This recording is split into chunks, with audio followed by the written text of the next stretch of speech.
और चूंकि हमारी मम्मी बीमार रहती थी बहुत ज़्यादा, तो होता क्या था कि हमारे पिता जितना पैसा कमाते थे वो सारा उसी में चला जाता था और हमेशा तंगी सा माहौल बना रहता था। एक बार उन्होंने किसी पंडित से पूछा, पंडित कुछ बता तो नहीं पाया, लेकिन उसने एक उपाय बता दिया कि आप वीरवार का यानी कि बृहस्पतिवार का व्रत करना चालू कर दें। उससे आराम पड़ा जी 1 साल। 1 साल तक जितने उसने बताए उतने उन्होंने कर लिए। हम ये सोचते ही नहीं कि हम इसको ज़्यादा लंबे समय तक करेंगे तो और सिद्ध हो जाएगा। तो उसे 1 साल तक कोई भैंस नहीं मरी। मैं देखता था हमारे यहाँ एक गाय आई, वो बहुत शरीफ थी, बेहद शरीफ गाय थी। जब वो अपने खूटे पे थी, यानी कि जहाँ से हम लेके आए थे वहाँ थी, तो मैं उसके थनों में हाथ लगाया, सारा काम किया। मेरे यहाँ आके वो तीसरे दिन मरखा हो गई। आगे ना मरखा हो गए, वो मुझे ही मारने लगी। यार ये कैसी गाय हो गई, इसको तो मैं लेके आया था, वो इतनी मारने लगी कि उस गाय को हमें किसी को देना पड़ा। ऐसे ही हमें भी वो ऐसे ही मिली थी, मतलब किसी ने दी थी कि भाई तुम अपने खूटे पे गाय बांध लो, शायद इससे तुम्हारा कुछ बदलाव आ जाए। ऐसे मेल करके नहीं होता है, जैसे गांव में लोग सोचते हैं यार बहुत भैंसे मर गई इस आदमी की और इसने इतना नुकसान झेला है, बच्चों को दूध पिलाने के चक्कर में मैं इसको गाय देता हूँ। बिल्कुल शरीफ गाय दे दी, सज्जन गाय दे। अंत में निकला क्या, एक बार जब मुझे शनिदेव महाराज की भक्ति मिली, मैं वहाँ सोया और उस दिन मुझे राहु देवता के दर्शन हुए। और मैं जैसे ही बाहर निकला, नीम के नीचे खड़ा हुआ, तो मैंने देखा कि इतना आसमान के कलर में इतना एक देवता अंदर से निकला। ऐसा एक महात्मा रहता था हमारे वहाँ 70-80 साल पहले, उसको वहीं पे उसकी समाधि बनाई गई थी। वो हिस्से में हमारे आ गया। वो तब की बात थी, वो भूल गए सब, ठीक है ना। और वहाँ पे 5-5 फीट भराव कर दिया, ठीक है। लेकिन तब मेरा दिमाग क्रोंदा और मैंने देखा कि एक दिन यहाँ खेलते खेलते मैंने एक चीज़ देखी थी कि मुंह देखा और फिर ऐसे ईंट लगी हुई देखी कि इतने ऐसे सर की जगह पे ईंट लगी हुई हैं, पत्थर लगे हुए हैं, रोड़े सफ़ेद वाले, वो पहले वही वाले रोड़े होते थे और नीचे तक। तो मैंने उसको देख तो लिया था, लेकिन तब भी मैं नहीं समझा था इसके नीचे एक महात्मा दबा हुआ है। उस दिन उस महात्मा का उद्धार हुआ, वो आत्मा निकल के आर पार हो गई। उस दिन से हमारी कोई भी भैंस नहीं मरी। बीमार जरूर हुई, डॉक्टर को दिखाई, ठीक हो गई। लेकिन उससे पहले एक बार तो हमारे ऐसे याद है कि मैं 10वीं में या 12वीं में था और हमारे पास 2 भैंसें थी। उस टाइम भैंस की कीमत ज़्यादा से ज़्यादा 16-18 हज़ार होती थी। और मैं ये मानता हूँ कि हमारी वे दोनों भैंसें जो है वे 16-16 लोटे दूध देने वाली थी और वे बिल्कुल ब्यात पे थी। एक के मुंह से गोबर आके मर गई, मुंह से गोबर आने लगा। जो बैक साइड से निकलता है गोबर, जो खाने की जगह से नहीं निकलता वो कभी भी। आप खाते हो, आप भी टॉयलेट जाते हो, उसका एक मार्ग बनाया हुआ है भगवान ने, निसारण का अपसारण का, लेकिन वो मार्ग ही बदल गया उसका, मुंह से ही गोबर आने लगा। सरदार जी कितनी बड़ी बात थी। ऐसे वो भैंस कम से कम 1.5 महीना जी होगी और हॉस्पिटलों में पैसा ही पैसा, पैसा ही पैसा, पैसा ही पैसा, डॉक्टर के पैसा ही पैसा। अंत में ये हो गया भाई इसको ला दो, हिसार ले जाओ, इसको कैंसर है। आ गए ना जी सब। उससे पहले एक भैंस साथ के साथ ही 1 ही महीने के अंदर घूम घूम के ऐसे घूम घूम के उठती घूमती गिरती, उठती घूमती गिरती। और हम दोनों भाई क्या करते, भुस की बोरियां है ना, तूड़े की बोरियां भर के उनके नीचे लगाते रहते, पूरा दिन वहीं बैठे रहते कि ये उठेगी गिरेगी, उठेगी गिरेगी, ऐसे करके और रोते जाते। तो उस टाइम हमारे दर्द को कोई समझने वाला नहीं था, हमने वो दर्द भोगा है सरदार जी। अंततः पाया क्या, वो महात्मा, और वो महात्मा मेरे भक्ति करने से निकला। और जब वो निकला उसके बाद से हमारी कोई भैंस नहीं मरी। अभी हमारे पास फिलहाल एक गाय है पिछले 3 महीने से। उससे पहले हमारे पास 7 भैंसें लगातार रही हैं उसी दिन से, जिस दिन से वो निकला है।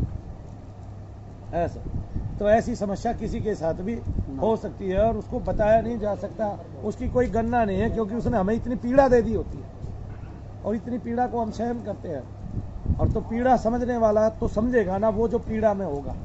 मैं जो पीड़ा में था, ठीक है ना, मेरे पास थे 4 बनिया 5 बनिया और लोग बड़े बड़े मिल जाते हैं, ऐसी बात नहीं। हम भक्ति करते हैं, भक्ति के रहस्य से हम किसी को भी खोज लेते हैं। मैंने किसी एक बड़े आदमी का काम कराया, वो डर रहे थे कि उनकी जो बेटे की बहू है वो तलाक में कितने करोड़ रुपया मांग लेगी, कई करोड़ रुपया मांग लेगी, क्योंकि बहुत बड़े आदमी थे।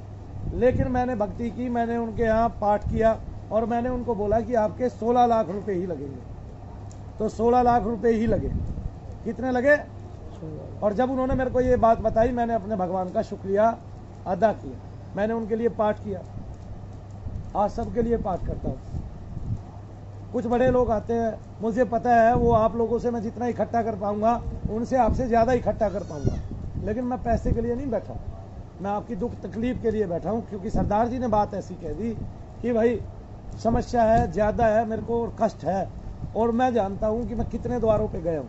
उन्होंने तो ये कहा मैं सभी द्वारों पे गया हूँ। सबने ऐसे हाथ उठा दिए मेरे बस की तो नहीं वो है। कुछ टाइम बाद सब हाथ उठा देते हैं, क्योंकि उनसे काम तो आपका होता नहीं है। किसी ने साल बाद, और किसी ने 2 साल सबने बाद। परहेज भी बताए होंगे सरदार जी, परहेज बताए सबने?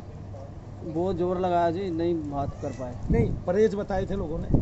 परहेज कुछ नहीं बताते थे। परहेज नहीं बताते? मैं तो परहेज बताता नहीं हूँ, वो कुछ ना कुछ तो परहेज बताते होंगे, ये नहीं खाना, ये नहीं करना, ऐसे नहीं सोना, ऐसे। शमशान तक में पूजा करी है मेरी, हम्म। शमशान के अंदर तक ले जाकर मेरी पूजा करी है, उसने भी हाथ उठा दिए। कहते चीज सख्त है, मेरे बस की नहीं है। और अब यही क्या बैठती चीज, है वो। क्या चीज भैया ने बताइए, बताना। उन्होंने बताया था मसानी प्रेत है कोई, जो पेट के अंदर बैठा हुआ है। देखो, अब जो मैं बताता हूँ वो ध्यान से सुनो, और मेरे को बताओ क्या वैसा होता है? क्या आपको उल्टी जैसा आने का मन होता है? हाँ ना, उबकाई आती है? हाँ वो का ही तो ऐसा है, जब ये चीज हाँ, यहाँ मत बैठ बोलो। जाती है, मैंने आपको एक बात पूछी है, पहले मुझे ये बताओ, ऐसा नहीं होता है? आवाज नहीं आते, नहीं है? जलन बहुत होती है। अब वो आप मत बोलो, मेरे को बोलने दो। आपके हृदय पे कंपन आती है, आपको भय लगता है और घबराहट होती है? घबराहट बहुत हार्ट होती बीट तेज होना जिसको बोलते हैं। आप ये बताइए, क्या आपको श्वास में भी बाधा आती है? है। उस टाइम आती है जिस टाइम मैं चलता हूँ ना, हम्म। तो एकदम उठता हूँ, चक्कर आ जाता है, मैं गिरने को होता हूँ। अच्छा, ये बताइए, क्या आपका सर बंधा हुआ सा महसूस होता है? बिल्कुल। हाँ? गर्दन, खोपड़ा। अब ये बताओ, ये मशान की क्रिया है, बेशक किसी से निकली नहीं, हो सकता है आपकी पुरानी हो गई हो, लेकिन क्रिया मशान की आ गए ना सर, और हम निकाल लेंगे। ठीक है, आप मेरी आंखों में देखिए, पहले मैं प्रार्थना करता हूँ, लेकिन आपको आते रहना है अगर आपको ठीक होना है। ठीक है? अगर आप कितने साल से आप घूम रहे हैं? मेरे को 30 साल तो हो ही गया। 30 साल से आप घूम रहे हैं, मेरे को 3 साल आप 30 दे साल दोगे? की उम्र से घूम रहा हूँ, 56 साल की उम्र हो गई मेरी। मेरे को 3 साल दे दोगे? मैं कोशिश करूंगा आप 1 ही साल के अंदर अंदर ठीक हो जाए, ठीक है, लेकिन मेरे को आप 3 साल दे दोगे? मैं मांग रहा हूँ आपसे। ठीक है। ठीक है, तो मैं आपको अपनी जगह ला के बैठा दूंगा। जय शनिदेव बोलो। जय शनि। अब सरदार जी ध्यान से देखो मेरी आंखों में।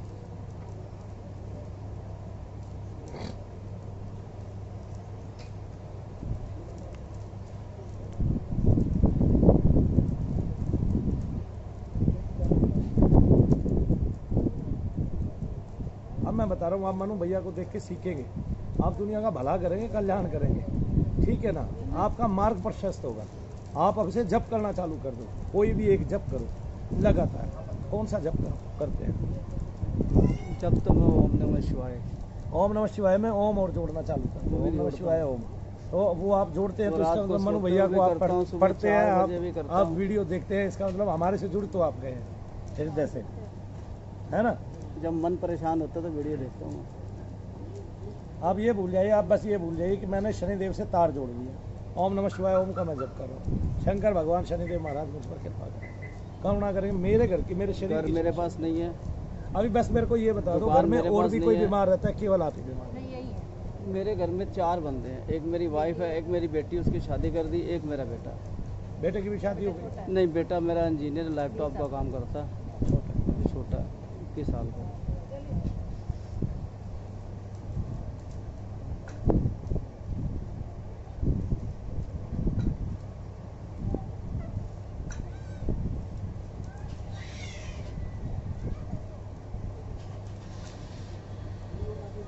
अब आप बताइए, आपकी सेवा चालू हो जाती है कि सरदार जी को आखिरकार है क्या? आप पहली बार आए? कर देना उनकी क्रिया पहली बार वाले। अंदर बैठ के करनी है? प्रॉपर बॉडी में कोई चीज नहीं है। मैं देख रहा हूँ जैसे कि इनके नाम से कोई गड़ा सा गड़ा गाड़ के रखा हुआ है शमशान में।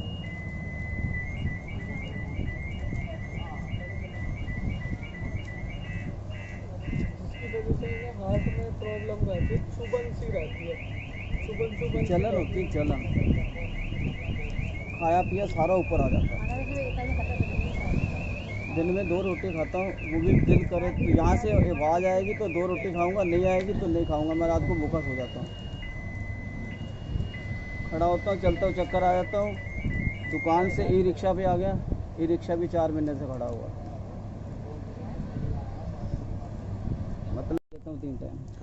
3 टाइम ना भी लो, थोड़ी खाओ, कुछ ज्यादा मत खाओ। जाप कितने टाइम वही करूँगा? बैठ गई। जाप कितने टाइम करूँ?